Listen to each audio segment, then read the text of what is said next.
Hi friends, welcome to Bharadwaj step circle. నేను మీ సుందరాణి. ఈరోజు మీ ముందుకు మళ్ళీ రావడం జరిగింది. ఎందుకు అంటే మనకి ఆంధ్రప్రదేశ్ పబ్లిక్ సర్వీస్ కమిషన్ వారు నిర్వహించబోయేటటువంటి ఏపీపీఎస్సి గ్రూప్ 2 ఉద్యోగానికి సంబంధించిన మెయిన్స్ పరీక్ష గురించి మనం ఈ యొక్క వీడియోలో తెలుసుకుందాం. ఓకే, అయితే ఇందులో ఒక 4 అంశాలు మీకు ప్రస్తావన తీసుకొస్తాను. పోస్ట్ పోన్ గ్రూప్ 2 ఏదైతే ఉందో అది పోస్ట్ పోన్ అవుతుంది. ఓకే, దాని తర్వాత పోస్ట్ పోన్ అయితే మాత్రం అఫీషియల్ ఇన్ఫర్మేషన్ ఎప్పుడు రావచ్చు.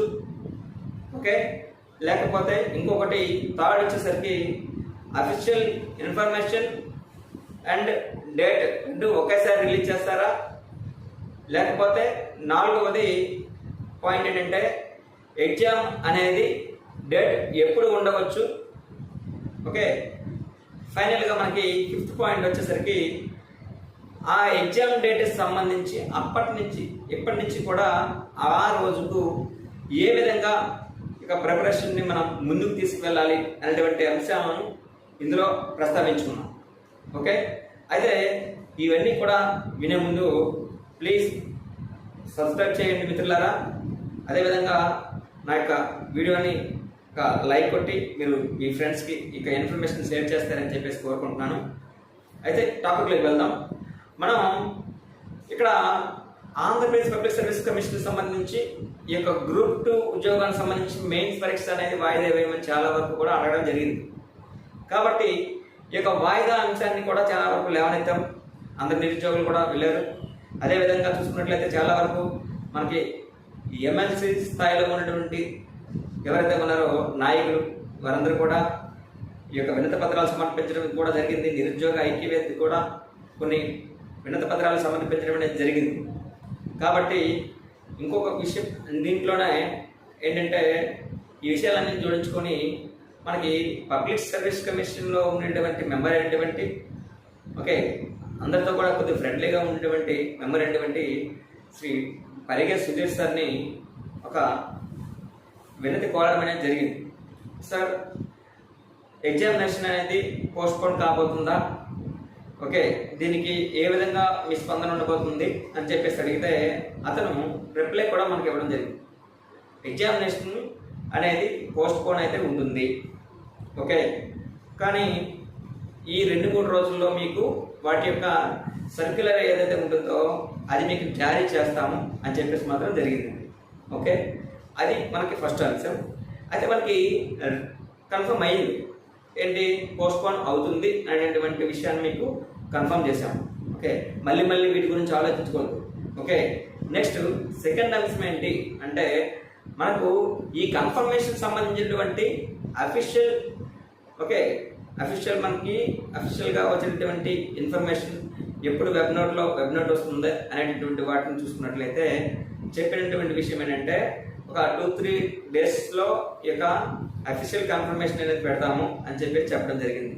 ఓకే, నెక్స్ట్ ఇంకొక విషయం ఏంటంటే ఇన్ కేస్ ఈ యొక్క పోస్ట్ పోన్ విషయము అదేవిధంగా ఎప్పుడు ఎగ్జామినేషన్ డేట్ అనేది ఉంటుంది అనేది కూడా రెండు ఒకేసారి ఉంటాయా, ఒకే వెబ్ నోట్లో రెండు కూడా ప్రచురిస్తారా అనేటువంటి వాటిని మనం పరిగణలోకి తీసుకున్నట్లయితే వారి యొక్క సౌలభ్యం చూసుకుంటారు. ఫస్ట్ ఆఫ్ ఆల్ ఉండేటటువంటి ఎగ్జామ్స్ ఏమున్నాయా, ఆ టైమ్స్లో కేంద్ర రాష్ట్ర ప్రభుత్వాలు నిర్వహించేటువంటి ఎటువంటి ఎగ్జామినేషన్స్ అయినా ఉన్నాయా అనేటువంటివి చూసుకుంటారు.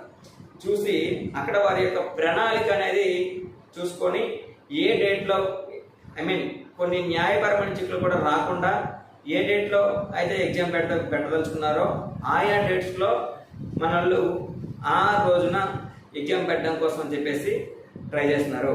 ఓకే, కాబట్టి ఈ రెండు ఒక అంశాలని కూడా ఒకే మనకి ప్రశ్న నోట్లో రావచ్చు, లేదా విడివిడిగా అయినా సరే మొదట ఓకే ఇక పోస్ట్ పోన్కి సంబంధించినటువంటి అంశం ఏదైతే ఉంటుందో ఆ అంశాన్ని మొట్టమొదటిసారిగా ప్రస్తావించి దాని తర్వాత ఒక 2 వారాలు అంటే ఒక 15 రోజుల తర్వాత కూడా ఎగ్జామినేషన్కి సంబంధించినటువంటి డేట్ని మెన్షన్ చేస్తారు, దీంట్లో నో డౌట్. అండ్ ఇంకొక విషయం ఏంటంటే ఎగ్జామినేషన్ అనేది ఎప్పుడు ఉండబోతుంది అనేది చాలా వరకు కూడా ఉన్నారు కన్ఫ్యూజన్లో. అది చూడాలి అనుకున్నట్లయితే ఎప్పుడు ఉండొచ్చు అంటే నా యొక్క ఎక్స్పెక్టేషన్స్ అనే కాదు, చాలా వరకు కూడా బయట చూశాను. అందరూ కూడా అంటున్న విషయం ఏంటంటే అందరూ ఎక్స్పెక్ట్ చేస్తుందే 2 to 3 months అడిగారు. కాబట్టి ఈ యొక్క సెప్టెంబర్ మనకేంటంటే ఇది జూలై, నెక్స్ట్ మంత్ జూలై 28 అన్నారు కాబట్టి ఆగస్ట్, సెప్టెంబర్, అక్టోబర్. ఓకే, కాబట్టి అక్టోబర్ ఎండింగ్లోనే ఉండొచ్చు, అక్టోబర్ లాస్ట్ చివరి వారం అయినా ఉండొచ్చు, అదేవిధంగా నవంబర్ ఫస్ట్ వీక్లోనే సరే ఎగ్జామ్ అనేది ఉండొచ్చు. ఈ 2 మాత్రం ఫిక్స్ అవ్వండి. ఓకే, అలాగని మీ యొక్క ప్రిపరేషన్ మాత్రం ఎట్టి పరిస్థితుల్లో కూడా డిలే చేయొద్దు. ఓకే, డిలే చేసినట్లయితే మన ప్రిపరేషన్ మనం చాలా పాటు చేసుకున్నాం అవుతాము. ఓకే, ఫస్ట్ ఆఫ్ ఆల్ అది మాత్రం గమనించండి. నెక్స్ట్ ఇంకొక విషయం ఏంటంటే ఈ యొక్క పోస్ట్ పోన్ అనేది పోస్ట్ పోన్ అవుతుంది కదా అని చెప్పేసి డేలా పడకుండా ఈ యొక్క ప్రిపరేషన్ అనేది మీరు ఏ విధంగా ముందుకు తీసుకువెళ్ళాలి అనేటువంటి అంశాలు మనం పరిగణించినట్లయితే ఇందులో ప్రధానంగా చూసుకున్నట్లయితే మీరు ఎప్పుడైనా సన్నద్ధత అనేది మనకు ఉండాలి. అది ఉండేటప్పుడే మనకి కొంతవరకు కూడా మనం చేసేటువంటిది హార్డ్ వర్క్కి ఒక ఫ్రూట్ఫుల్ రిజల్ట్ అనేది వస్తుంది. ఓకే, కాబట్టి ఆ ఫ్రూట్ఫుల్ రిజల్ట్ కోసం మనం కష్టపడుతున్నాం.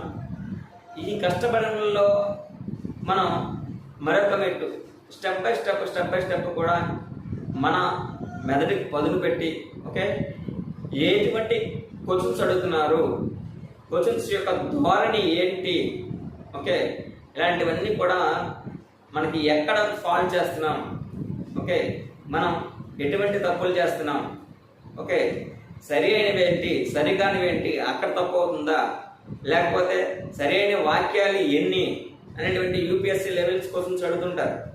అక్కడ మిస్ అయ్యారు చాలామంది. మొన్న గ్రూప్ 1 ఎగ్జామ్లో కూడా గమనించాం. అలాంటివి ఏమైనా సరే మిస్ అవుతున్నామా, లేకపోతే ట్రాన్స్లేషన్ ప్రాబ్లంలో ఎక్కడైనా ఇబ్బంది పడుతున్నామా, ఇంగ్లీష్లో ఇంకా కొద్దిగా మినిమం ఇంగ్లీష్ కూడా కొంతవరకు గ్రామీణ ప్రాంత అభ్యర్థులు చాలా వరకు కూడా కొద్దిగా కష్టం అనిపిస్తుంది.